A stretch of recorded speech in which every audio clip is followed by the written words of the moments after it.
Yes. Assalamualaikum Ustadz. Waalaikumsalam warahmatullahi wabarakatuh.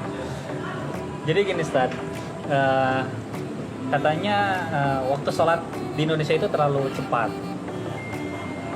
Kenapa bisa seperti itu? Ya, maksud antum mungkin sholat subuh ya? Oh iya, sholat subuh. Sholat subuh. Jadi begini,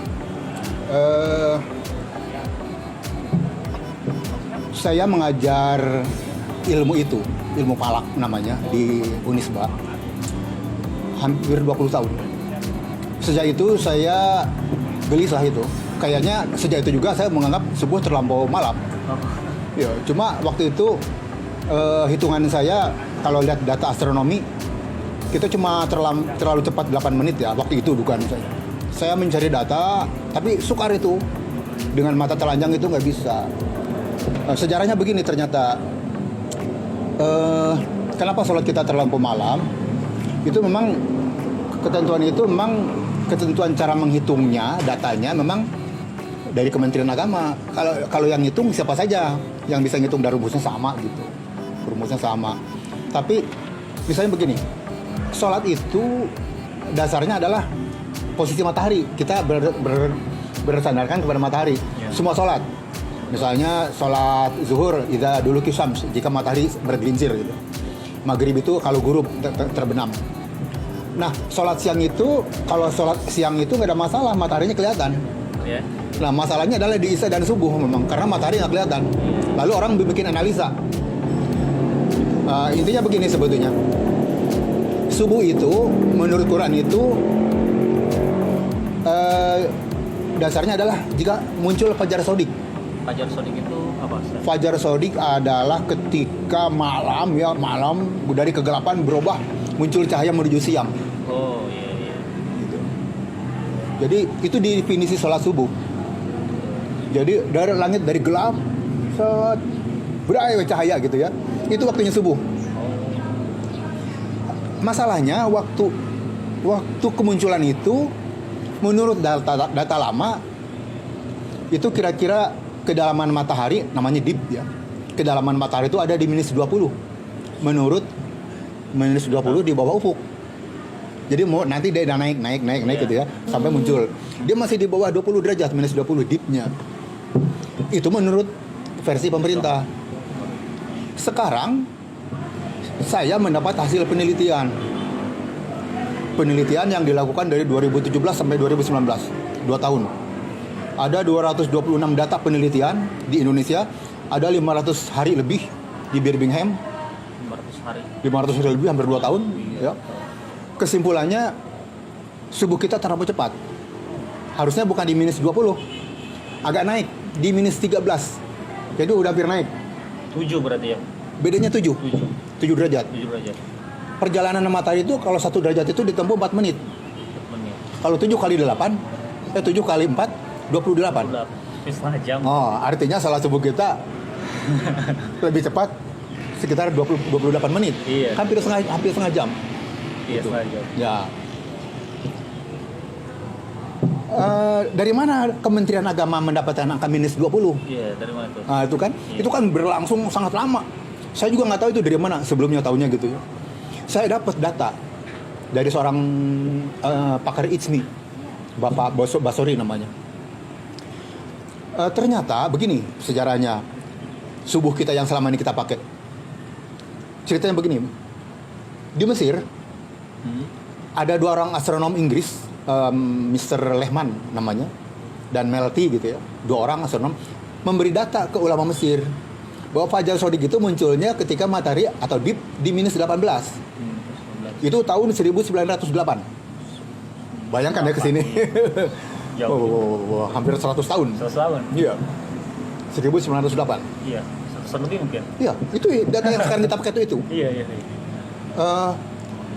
Saat itu faktanya di Turki itu tidak minus 18, minus 15, jadi lebih siang. Celakanya data itu diterima oleh ulama Mesir. Data minus 18 itu diadopsi oleh Indonesia, sepertinya begitu. Diadopsi oleh Indonesia, mungkin karena itu Mesir ya, negara tempat agama itu keluar, itu diadopsi. Masalahnya kenapa ditaruh di minus 18? Malah jadi minus 20 di Indonesia. Kenapa itu bisa gitu? Itulah barangkali tadinya dia mau shift gitu ya, mau mengamankan. Oh. Kalau mau diamankan harusnya bukan di minus 20, dari minus 18 ke minus 16. Oh, 16. Harusnya naik gitu ya, lebih naik. Harusnya di situ. Di kita malah di minus 20. Kenapa kita bilang minus 20 salah? Karena Indonesia daerah ekuator. Ekuator itu khatulistiwa. Iya. Mataharinya stabil di kita itu. Di Indonesia itu matahari stabil. Makin ke utara, negara makin ke utara itu matahari makin lama munculnya. Iya. Sama dengan makin ke selatan. Indonesia itu surga lah gitu. Matahari Tepat, itu berarti. tepat ya. Mestinya kita di angka harus dari minus 18 minimal minus 16 lah gitu. 16. Kita malah pakai minus 20. Jadi kelihatannya data yang kita pakai itu dari tahun 1908. Jadul ya. Jadul sekali. Nah, waktu Bapak ngajar, curiga dengan data itu sekitar tahun 2000 di Unisba. Ini data astronomi, bukan data Kementerian Agama.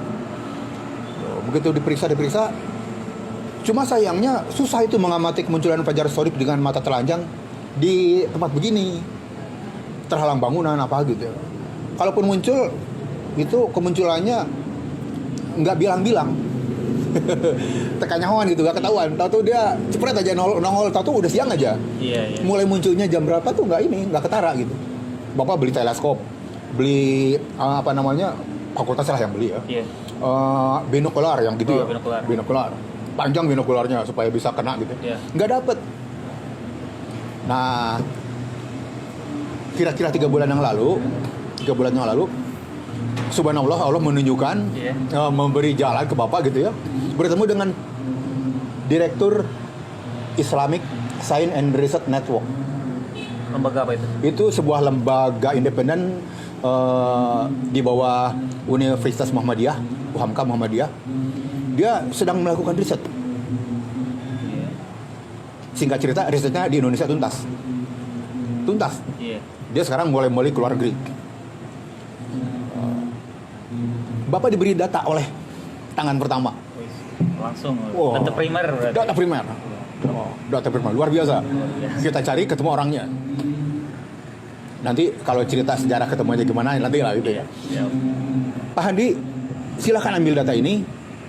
Saya butuh bantuan juga untuk menyebarkan. Silakan ambil data. Kalau perlu saya datang membantu untuk membicarakan hal ini.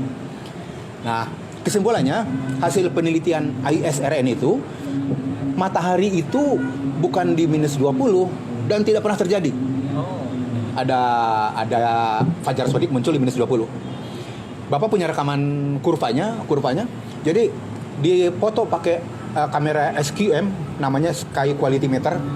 Fajar sodik itu dipotret selama 226 hari Terus menerus. Iya, di seluruh tempat di Indonesia maraton. Di sini. Di tempat-tempat yang boleh dikatakan tidak ada polusi cahaya. Iya. Kesimpulannya didapat matahari di Indonesia subuh itu fajar baru muncul di minus 13 derajat. Minus 13 derajat. Jadi kalau 13 tadi 20 bedanya 7. Dia. 7 kali 4. 4 itu kan setiap derajat perjalanan matahari butuh waktu 4 menit. Iya. Gitu. Jadi kalau 7 kali 4 28. 28. Nanti ada, bisa Bapak tunjukkan nanti ya sambil itu kurva-kurvanya. Ada videonya, Bapak sudah kasih ke Pak Madi Toha videonya. Nanti kita akan minta. Nah, nanti silahkan diminta untuk dibahas. Kesimpulannya begini. Sains itu sifatnya eksperimen. Sains itu begini. Sains itu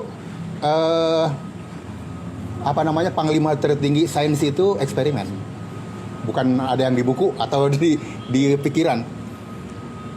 Dan sains ini didapat angka 13 itu hasil eksperimen, hasil pemotretan. Kamera SQM itu begini cara kerjanya. Dia foto cahaya, direkam terus tiap berapa detik, terus selama sebelum subuh sampai lewat subuh. Nanti begitu kayak cahaya muncul, dia langsung belok di kamera itu.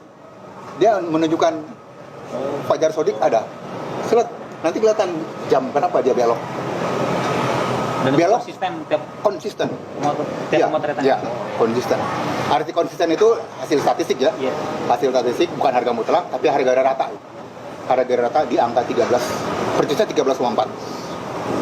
Jadi dengan 20 ada selisih tadi sekitar segitu. kira-kira mengapa diduga sekarang mulai ribut fajar sodik subuh katanya terlampau malam. Bapak sangat hakul yakin dan Ainal yakin bahwa itu benar berita itu, hasil penelitian itu. Karena Bapak mencarinya dari tahun 2000. Lama juga. Oh, lama Sekali ya. lama sekali. Sekarang alhamdulillah ketemu tadi ya sebutnya Iya. data primer, luar biasa. Bapak bersyukur. Iya betul. Dan dia siap membantu. Kalau diundang PU dia siap datang. Oh, siap. Namanya Pak Profesor Tono Saksono, guru Tono besar Saksono. UHAMKA Muhammadiyah. Kira-kira itu garis besarnya. Jadi Bapak sangat hakul yakin dan Ainal yakin dengan video-videonya. Nanti videonya, antum bisa lihat videonya sangat paham, sangat paham. Dan yang paling penting pihak itu sudah mengajak Kementerian Agama. Untuk memperbaiki. Iya, untuk memimpin karena ini kan tim independen ya. Iya. Tim ini berharap agar yang menyampaikan ini Kementerian Agama yang punya wewenang supaya tidak ribut. Oh iya Gitu. betul. Jangan kami, kata tim itu. Dan MUI, kami nunggu kalau Kementerian Agama yang mengemukakan itu lebih dipercaya oleh masyarakat. Jadi dengan ada beda tadi selisih 28 menit. Jadi memang ada rata 26, 27, 28. Kita ambil titik aman di 30 menit. Oke. Oh iya. Kan begini, sholat subuh lalu ada suruk. Suruk itu Iya. akhir waktu subuh ya. Iya. Suruk itu bahasa astronominya sunrise Oh. atau suruk sunrise atau terbit.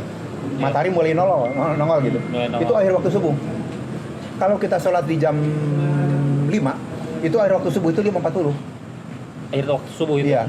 Jadi kalau kita sholat subuh kalau berjamaah 10 menit lah ya. Masih ada 30 menit sisa. Daripada kita sholat belum masuk waktunya. Oh iya betul. Iya.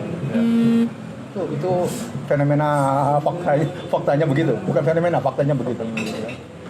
Jadi begini kawan-kawan sekalian, biasanya kita sholat jam 4:30 atau mungkin bisa mundur.